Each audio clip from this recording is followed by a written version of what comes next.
The big bark. Listen up, dog owners. It's for you, all you canine lovers. It's your favorite podcast, The Big Bark, with your host, Darragh and canine co-hosts, Bruno and Milly. The Big Bark.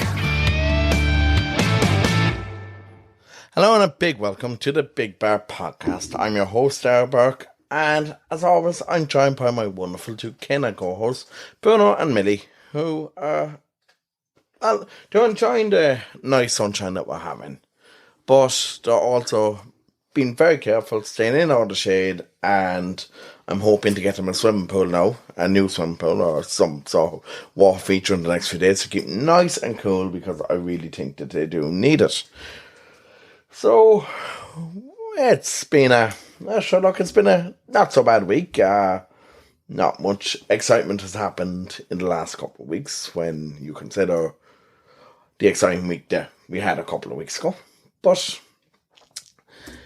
it's been pretty okay. And we have a decent show coming up for you today.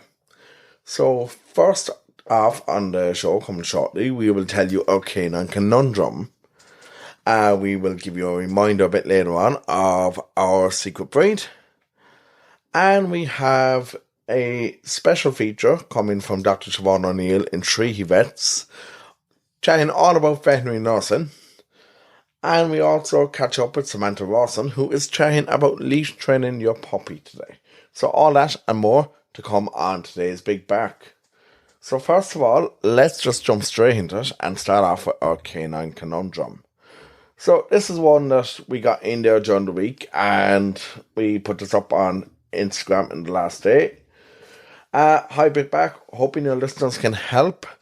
My 10-year-old Labrador has become very antisocial and does not seem like himself lately. He used to play all the time with other dogs, and I used to get lots of kisses from him when I came in the door. Recently, all he wants to do is sleep, and he does not even want to cuddle up to me or welcome me home, and I'm worried something is wrong with his mental health. My vet said health-wise he is fine, but he really is not himself lately. I read dogs can get depressed, same as people, but our circumstances haven't changed. Have you or your listeners any advice? So we put this out there, and we hope that you will take part in Instagram on this.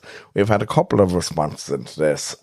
One said here, this was from CDC Animal Therapy, who said read up on cognitive dysfunction, and also read up on canine dementia, which you can do online. Canine dementia scoring you can do online.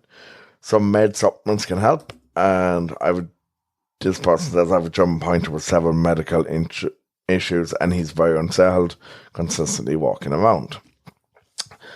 We also have a response in from the Clever Training, and they also say here could be the early onset of dementia. I wouldn't rule out joint pain unless lots of tests have been done. Try doing something different with your dog. Set up fun scent trails in the garden or around the house.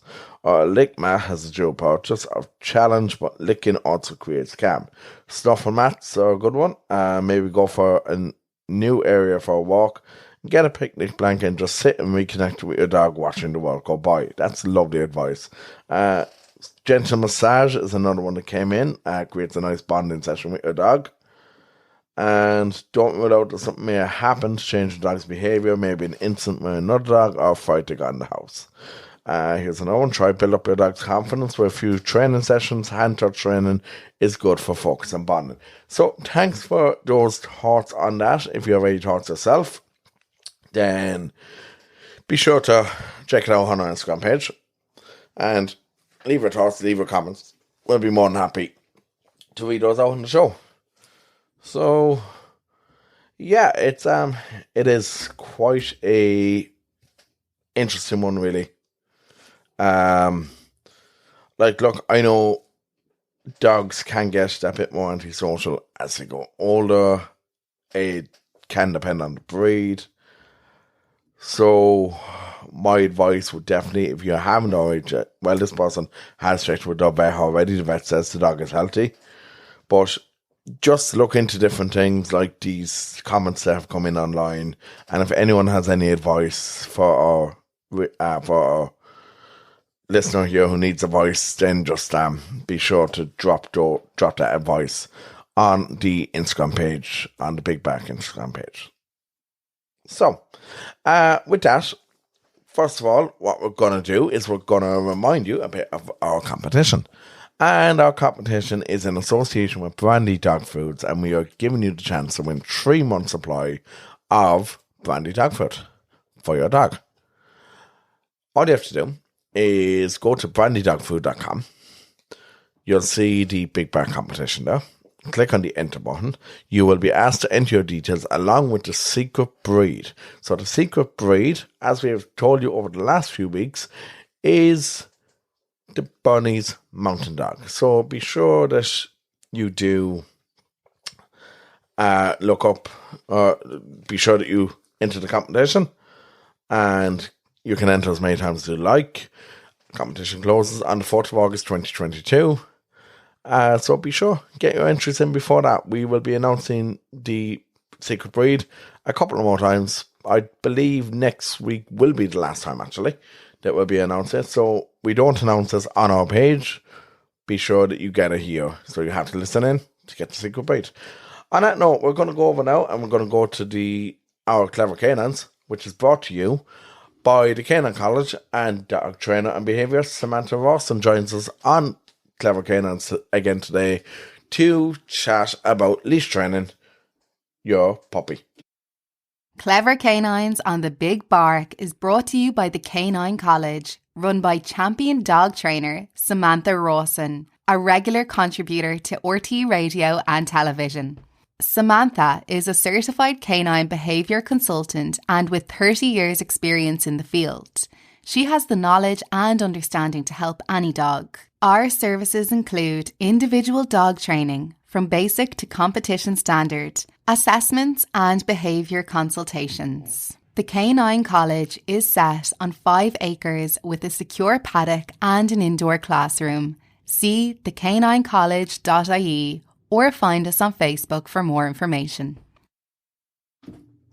And we're back again on Clever Canines this week, and that is brought to you by the Canine College, and we're delighted to welcome back Samantha Rawson. Samantha, welcome back to the show. Thanks, Darragh.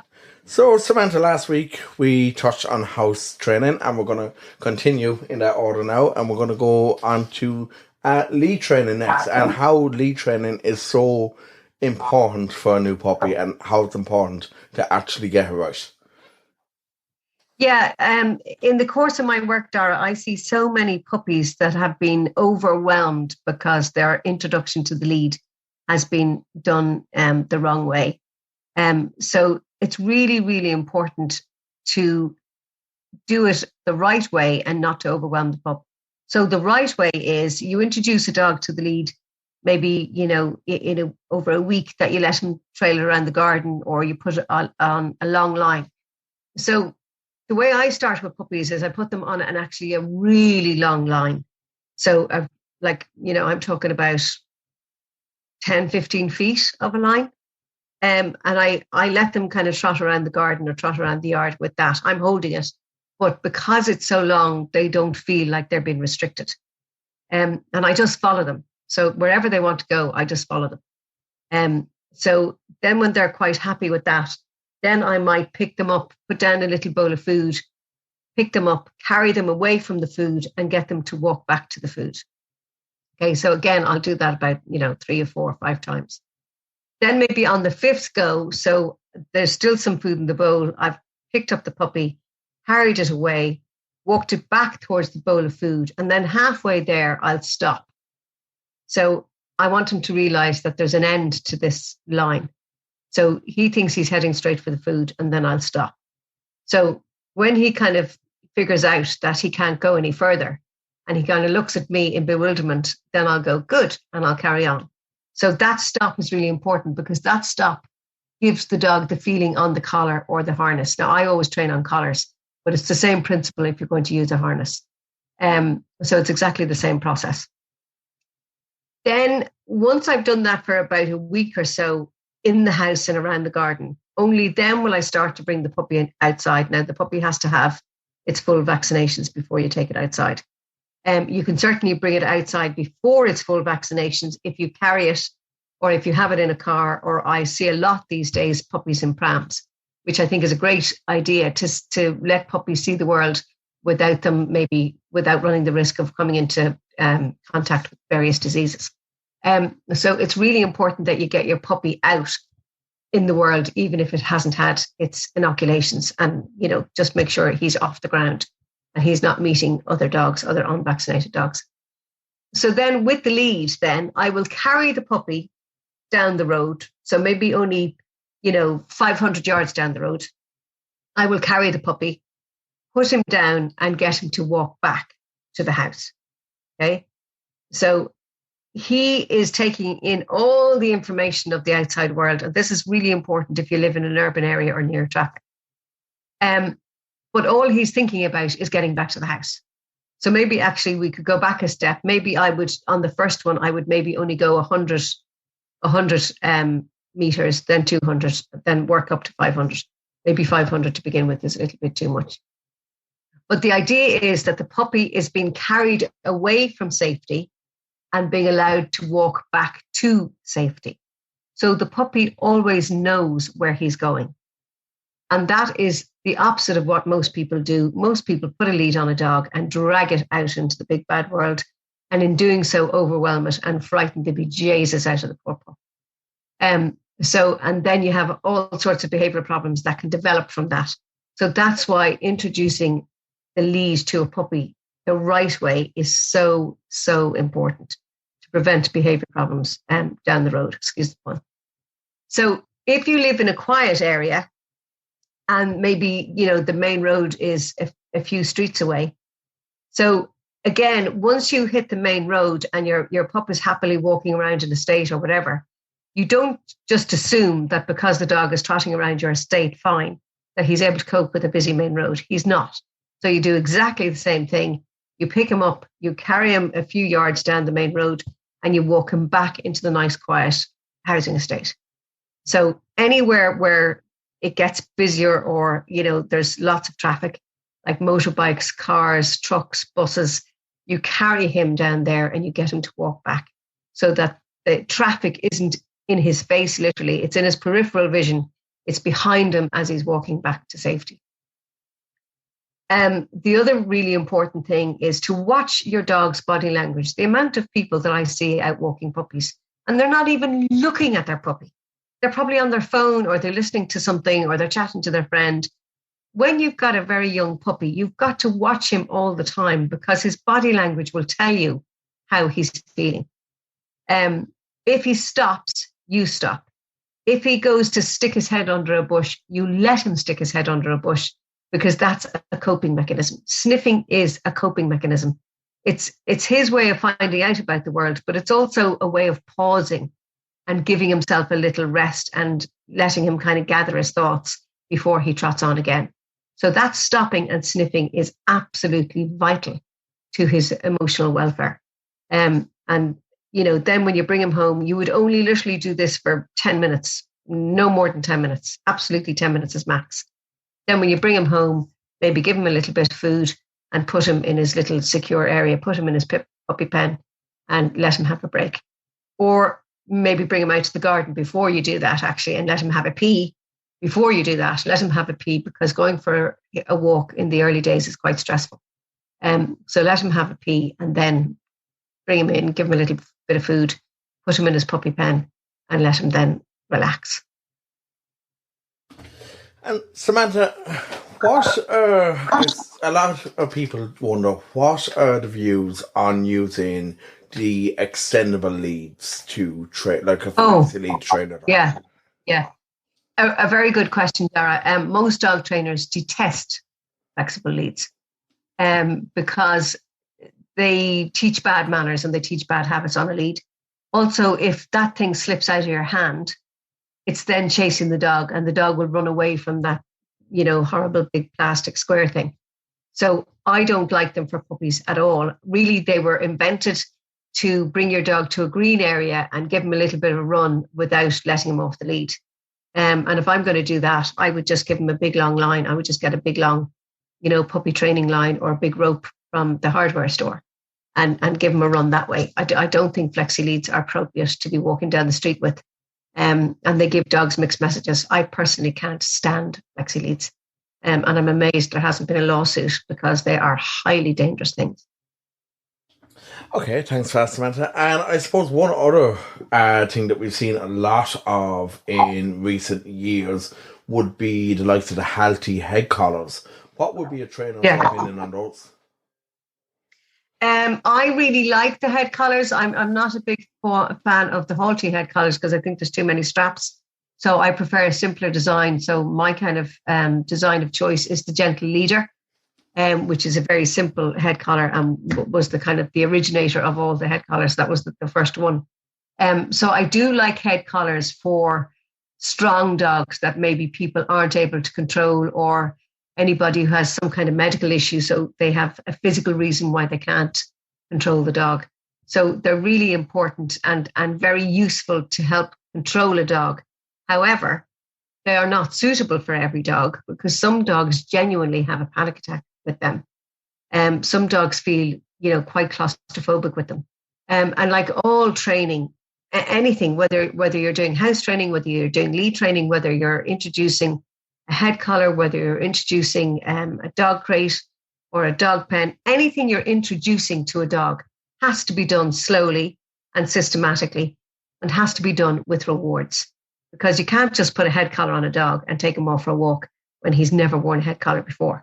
So you would put the head collar on, give him a few rewards, maybe play with him, trot around the garden, get him to be all kind of happy and cajoly and, in a good mood, and then take it off him and completely ignore him. So you're trying to associate the head collar with lots of treats and fun and being happy. And then once you take off the head collar, it's like, no, nothing happens now. It's all very boring. And that's how you train it. But again, the dog has to be very, very comfortable on that head collar before you would ever take him out on the road. Because if a dog panics on a road with one of those things, you could be in serious trouble. So I always try and make sure that the dog is comfortable. And if the dog is panicking and really, really doesn't like it, well, then I'd say, fine, this isn't suitable for this particular dog. So they don't suit every dog, and every dog has to be treated as an individual and taken on its own merits.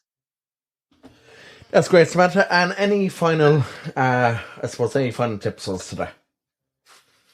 I suppose anybody who's having a problem with a puppy or is worried about, introducing a lead, maybe seek me out or seek a professional out. I'm more than happy to kind of do WhatsApp consultations with anybody. You don't have to be in the location. I can do WhatsApp consultations, but it's just my big passion at the moment because I see so many issues when puppies have been kind of dragged out into the big bad world. Fantastic. And if you have any questions, reach out to Samantha on Facebook or on the caninecollege.ie. And thanks again, Samantha, as always, for being with us today. And we'll have you back again next week. Thanks, Clever Darragh. Canines on the Big Bark is brought to you by the Canine College, run by champion dog trainer Samantha Rawson, a regular contributor to RTE radio and television. Samantha is a certified canine behaviour consultant, and with 30 years experience in the field, she has the knowledge and understanding to help any dog. Our services include individual dog training from basic to competition standards, assessments and behaviour consultations. The Canine College is set on 5 acres with a secure paddock and an indoor classroom. See thecaninecollege.ie or find us on Facebook. And a big thank you again there to Samantha Rawson for joining us on Clever Canines, brought to you by the Canine College. So that was a very informative little session about leash training your puppy. And we're going to continue that conversation next week again with Samantha when we just keep the conversation about puppies going and just the development and the growth of your puppy. And we'll keep it going in the same, just forward kind of linear type scale type thing, like a story nearly, from puppy to goat. And our next particular session now is actually quite interesting. If you are someone who's considering a career change and has always thought about working with animals and would love to work in a vet, so like get an idea what it's like to be a veterinary nurse or vet. This week we went over to Treaty Vets, who are our sponsors for our health hub here, and we had a good chat with Dr. Siobhan O'Neill. And Siobhan told us all about life as a veterinary nurse and the different aspects of a veterinary nurse, what they have to do on a day-to-day basis. And this is actually a really interesting piece here. So we're delighted now to welcome Dr. Siobhan O'Neill back to chat about life as a veterinary nurse. Do you have a pet in need of a vet, or do you need some health advice for your four-legged friend? Whether it's for a regular checkup, microchipping, vaccinations, or critical urgent care, you can rest assured knowing that your pet is in loving hands at Treaty Veterinary Clinic Limerick and Shannon. Providing care for your pet since 1986, at Treaty Vets, your pet is our priority. Call our 24-hour number 061 328 511 or make an appointment through our website www.treatyveterinaryclinic.com or find us on Facebook or Instagram. Treaty Veterinary Clinic, proud sponsors of the Health Hub on the Big Bark. And we're back on the Health Hub again this week, brought to you by Treaty Veterinary Clinic in Limerick and Shannon. And would like to welcome back Dr. Siobhan O'Neill. Welcome back to the show, Siobhan. Hi, Darragh. Thanks for having me back again. Lovely. And Siobhan, are you enjoying the nice weather? Oh, I'm loving the nice weather. Yeah, absolutely. I wish I could see more of it now. We've been very busy, so I'm inside a lot, but I'm off this weekend coming now, so I'm really going to enjoy the nice weather. Fantastic. So, Siobhan, like we had a great response last week to your piece on senior dog care. People loved it. And today we want to switch gears a bit, and we want to talk about something that I've actually never, I suppose, had anyone talk about on the show, and that is the career in veterinary nursing. Yes. So, okay, Siobhan, I'm going to let you lead the way with this one today because, look, to be honest, my knowledge on the area is very, very slim, and the only exposure I'd have to a veterinary nurse is when I take Bruno Milly in to see John and yourselves inside. So, Siobhan, tell us about a career in veterinary nursing, and why is it, like, I would imagine it's a great career. I'd imagine it's a very hard career as well. But absolutely. Tell us all about a career in veterinary nursing. Okay. Well, first of all, I'd just like to start by saying I started out as a veterinary nurse before I went on to study veterinary. And I absolutely loved being a veterinary nurse, loved my job. And that's why I really, really wanted to talk about this on the podcast today, to kind of just let people know what exactly a veterinary nurse does. Some people are like have no idea what they do. And just for people as well that are thinking about doing veterinary nursing, you know, a lot of the people would think they're like glorified cleaners, or, you know, that they don't get to actually interact much with the patient or with the vets, which is completely untrue. I mean, as a vet, you just cannot work without a veterinary nurse. Absolutely not. So the first thing I'd like to say is the veterinary nurse looks after the patient. They are there they give the medications to the patient. Any inpatients that we have, sick patients that are hospitalized for days at a time, the veterinary nurse walks the dogs multiple times per day. The nurse will feed the dog. If the dog isn't eating or the cat isn't eating, they have to syringe feed. They give them medications. They're looking after the patients 90% of the time. We come and check the dogs, and we do the surgeries, and we do the ultrasounds, and we do the x-rays, and we diagnose things. But it's actually the nurse that's looking after the patient. The other thing is then for surgeries.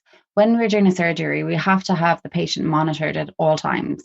We have to have an anesthetic record, and we have a multi-parameter monitoring system where you monitor the heart rate, the respiratory rate, the temperature, the blood pressure, and the percentage of oxygen in the blood. The veterinary nurse does all of this. You are concentrating on your job. Your job is to either, you know, you're in an emergency surgery, or even if it's a routine surgery like a dog castration or a female neutering or something like this, you're just concentrating on your surgery.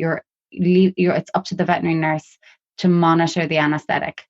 So not alone are they managing the inpatients all day, every day, they're monitoring they're basically anesthesiologists as well. They take the x-rays for us. We read the x-rays. They do nurse consultation clinics, which can be anything from dental clinics to obesity clinics to puppy classes, giving loads of advice on this. So yeah, that's basically the role of the veterinary nurse is so important. And in most practices, the nurses would when we have a patient that's been admitted to the hospital, first of all, we need to place an intravenous catheter. That's a catheter that goes into the vein. The nurse would place that. If we need a blood sample, the nurse would usually take the blood sample. The nurse will run the bloods. If we do any lab work, whether it's if we take a urine sample or a blood sample, or if we've got an infected ear and we take a swab, we give this to the veterinary nurse. The nurse does most of the lab work. We come and look at the lab work as well, and we look at the microscope and we can tell this and tell that. But the nurse prepares everything.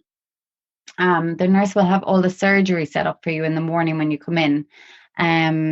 They'll have most of the drugs ready to go, and you obviously assess, you check everything that they've done, but they have everything organized for you. The organization skills are impeccable. So yeah, that's just what I wanted to say. I mean, we as vets, we couldn't do our jobs. Well, I certainly couldn't anyway without having our nurses. That's fantastic. And Siobhan, okay, so I want to ask you a couple of questions, if you don't mind. So yeah, for me, I suppose the first question I want to know, and it's something that I'd say a lot of our listeners would love to know, what is the most rewarding part of being a veterinary nurse?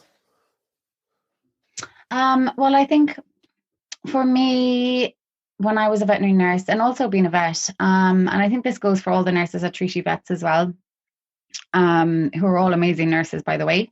I think if you have a very sick patient, for example, a patient with maybe pancreatitis, or a patient that's eaten something that's had abdominal surgery and it's taken a few days to, it takes a few days, maybe a week, possibly even 2 weeks, it could be in hospital. It could be very, very sick. So you're nursing this patient every day. You might not be seeing any improvements. And then one day it just turns a corner. You might see a wag of a tail. The dog will start eating again, or the cat will start eating, and then sending the patient home. Once the patient sees the owner, when they're reunited and the dog jumps up on the owner and you just see the two of them back together again, I think that's one of the most rewarding things. Yeah, as a veterinary nurse. Do you know, sure. I can probably, I suppose I can kind of see that as well. Millie was in with yourselves there a few years ago. She had a very bad case of pyometria and had to be operated on. Yeah. And, I know the care that the nurses and all the staff outside yourselves gave to Millie was unbelievable. And the day that I actually went in to pick her up, she literally just jumped into my arms and yeah. This is she was a 30-something kilo Labrador, so it was kind of hard to catch her, but just to see it's really hard. Yeah, when the dog is in the hospital environment, it's completely different to their home environment. So we try and treat every patient as if they're our own.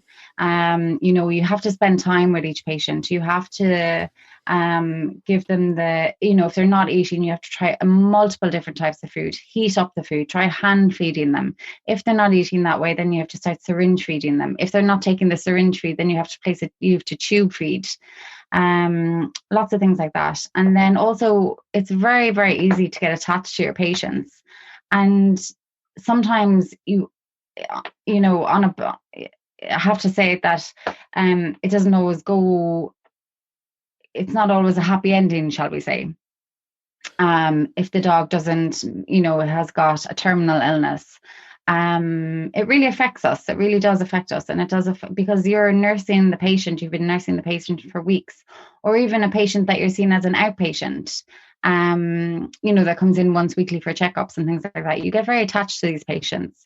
There's a lot of patients that we would see on a weekly basis for, say, diabetic patients or skin patients or patients with tumors that we're just treating with palliative care. You get very, very attached to these patients. And if the owner has to make the very, very hard call of, putting the animal to sleep if they've no quality of life, it really affects us as well. And we have to continue on a day-to-day basis. You have to go on to your next patient. You don't just have one patient. We have multiple patients on a daily basis, and you just have to keep going. And sometimes it's really, really hard. So it's good. It's really, really important to have a really good team, so that you can all support each other. And that was actually what I was going to ask you. That clearly has to be the hardest, the toughest part of working in a vet's, in any capacity. Absolutely. So, Siobhan, for people, say, I suppose, especially now, they're looking at their career options. You have a lot of people right now, especially, who have just finished the Leaving Cert and are looking at perhaps veterinary nursing as a future career. Well, first of all, how can they go about it? Okay, well, first of all, I'd highly recommend it. If you have any interest in animals and working with animals, first of all, what you need to do is you need to get some work experience at a veterinary clinic.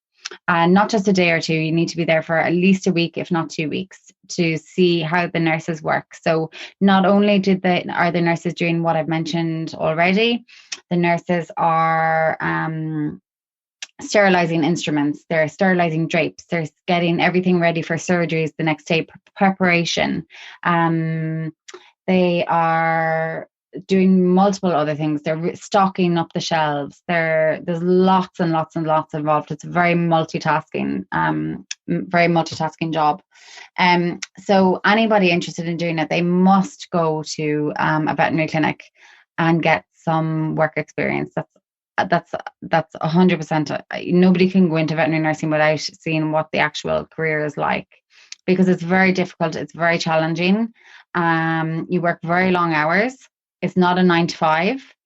Sometimes you can be on call. You can be called in the middle of the night for an emergency. Say if there was a cesarean section, you can be called at any time. Now, you're not going to be on call all the time. You share the rota with the other nurses. But yeah, number one, and we do take veterinary nurse. We do take student veterinary nurses, and we teach them as much as possible. How to take bloods, how to put in catheters. And basically you kind of pay forward anything that you've learned from previous. So when I started off, I started doing going in on my weekends and in holidays. I started going into treaty vets to try and get work experience, and just to see if I actually liked, if I really wanted to be a veterinary nurse. So it's dedication really as well. You have to be able to give up your free time to see if you're willing to, if that's what the path that you want to take.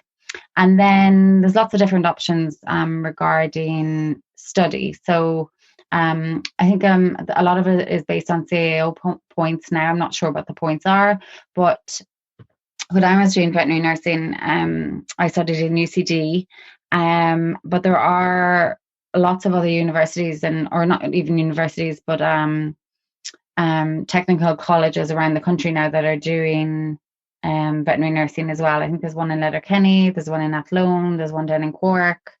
So there's lots of different ways and lots of different areas of getting into veterinary nursing. You could do a pre-animal care course first of all, and then see if you could get enough work experience, and then get into then apply for your veterinary nursing. If you're not sure that you want to go straight into nursing, I would advise doing a pre-veterinary nursing course, which is possible, or else an animal care assistant. So we also have animal care assistants in our practice, and they would basically take the dogs out for walks, make sure that they basically be assisting the veterinary nurses, anything they need, they're very important as well. So an animal care assistant, you could start as an animal care assistant and go from there.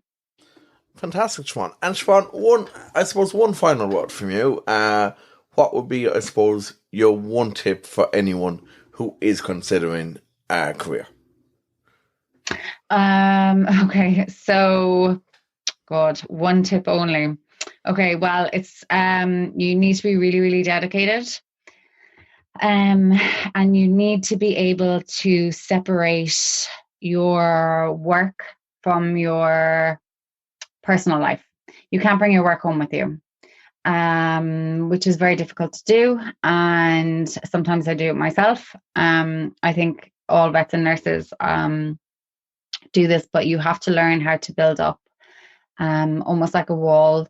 Once you leave work, you're always thinking about your patients, constantly thinking about your patients, but you have to have some downtime as well, because otherwise you're just going to burn yourself out. And work experience, that would probably be it. Just you need to get as much work experience as possible. Be sure that that's the career that you want to do. And if it's not, that's not the end of the world. You can always change courses. But yeah, and then talk to other vets, talk to other veterinary nurses. Really, interact with them, and ask. Every practice is different. Our nurses do a lot of work. They do. We couldn't work without them. So you have to I would talk to nurses from multiple practices, not just one practice. And I would try to see I would try to get work experience in multiple practices as well, not just one practice, just to see what all the differences in between different practices. That's fantastic, Siobhan. And Siobhan, thanks so much again for joining us today on the Health Hub, and we'll hopefully have you back again soon. Yeah, that's great. Thank you very much for having me, Darragh. Take care. Take care. Do you have a pet in need of a vet, or do you need some health advice for your four-legged friend? Whether it's for a regular checkup, microchipping, vaccinations, or critical urgent care, you can rest assured knowing that your pet is in loving hands at Treaty Veterinary Clinic, Limerick and Shannon. Providing care for your pet since 1986, at Treaty Vets, your pet is our priority. Call our 24-hour number 061 328 511 or make an appointment through our website www.treatyveterinaryclinic.com or find us on Facebook or Instagram, Treaty Veterinary Clinic, proud sponsors of the Health Hub on the Big Bark. And a huge thanks again there to Dr. Siobhan O'Neill from Treaty Vets on the Health Hub, brought to you by Treaty Vets, for giving us a real insight into life as a veterinary nurse, telling us all the different stuff that a veterinary nurse does on a day-to-day basis. And as you can see, it is quite a spectacular sounding job. And look, I know myself, I thought years ago I'd love to be a vet, but I couldn't ever deal with the hard parts of being a vet. It's something that I could never actually deal with. And we're going to have Dr. Siobhan O'Neill back again to chat to us next week. And we'll have Dr. Ashley Bugler from Treaty Vets also back to chat to us very soon as well. And we're going to keep our conversations with Treaty Vets, keep on going, same way with our keeping the sessions and our lovely Clever Canine sections going with Samantha Rawson over at the Canine College. Now, that's all the time we have for you today, so I'd like to thank you all for listening. If you would like to follow us, we're on all the socials. We are on Spotify, we're on Facebook, we're on Instagram, we're on Twitter, we're on TikTok. The Big Bad Podcast, find us on that, on all of those there. We are still not fully set up on Patreon. I'll get around to that at some stage. Find us on Spotify, on iTunes, Podchaser, Podtrack, Amazon Music, wherever you get your podcast, Google Podcast, you name it, we're on every single one of them. And we're also on thebigbar.ie, which is our website if you want to find out more information. If you have a Canine Conundrum that you want to submit to us, you can do so via our WhatsApp, which is up on our Facebook and Instagram page, so you can do it from there. You'll find all the details there, and you will be able to listen to all previous episodes as well through our website or through your favourite podcast streaming platform.